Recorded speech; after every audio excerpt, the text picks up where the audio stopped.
중국을 국빈 방문 중인 이재명 대통령이 시진핑 주석에 이어 어제 리창 총리와 자오러지 전인대 상무위원장을 만나 중국 권력 서열 23위 인사들과 한중 관계 발전 의지를 재확인했습니다.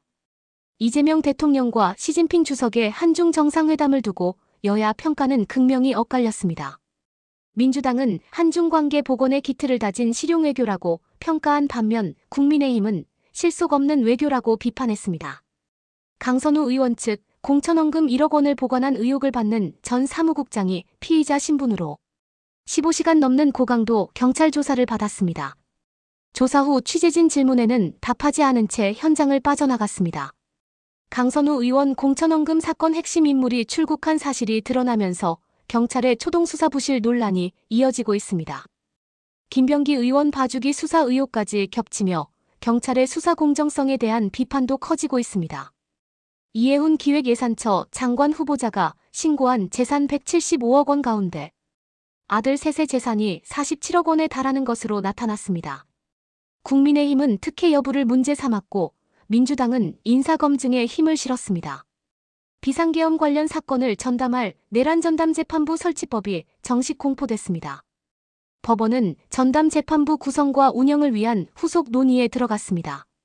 경찰은 김병기 의원이 아들의 대학 편입 과정에 관여했다는 의혹도 들여다보고 있습니다.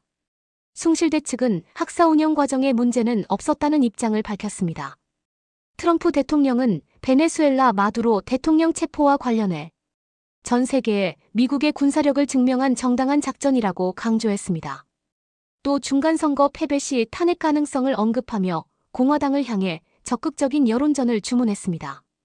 트럼프 행정부가 베네수엘라 석유 산업 통제를 위한 움직임에 속도를 내고 있습니다. 이번 주 주요 석유회사 임원들과 만날 예정이지만 현지 정세 불안으로 실질적 투자로 이어질지는 불투명합니다.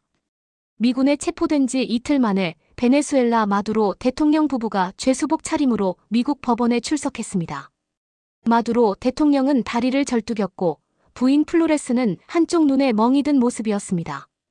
마두로 대통령 축출 이후 트럼프 행정부는 정권 교체 대신 기존 정권 핵심 인사들에 의한 권력 승계를 선택했습니다. 이에 베네수엘라 야권은 물론 미국 내에서도 비판이 나오고 있습니다. 마두로 대통령 체포 작전은 약 3시간 만에 종료됐으며 200명 안팎의 병력이 투입됐습니다. 대규모 화력 대신 지휘통신망을 먼저 무력화하는 방식이 사용된 것으로 전해졌습니다. 코스피가 사상 처음으로 4,500선을 돌파하며 연일 최고치를 경신했습니다. 개인 투자자, 매수세와 반도체 대형주의 강세가 지수 상승을 이끌었습니다. 세계 최대 IT 전시회 CES 2026이 개막한 가운데 국내 기업들의 로봇 기술력이 주목받고 있습니다. 현대차그룹은 휴머노이드 로봇 상용화를 예고했고 LG전자는 가정용 로봇을 선보였습니다. CES 현장에서 이재용 정의선 회장과의 치맥 회동으로 화제를 모은 젠슨 황. 엔비디아 CEO가 자율주행차 출시 계획과 차세대 슈퍼칩을 공개했습니다. 경쟁사 AMD도 신형 칩으로 맞대응에 나섰습니다.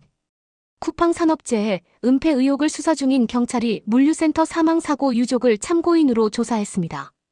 고용노동부까지 합류하며 쿠팡 관련 의혹 수사 인력은 100명 규모로 확대됐습니다.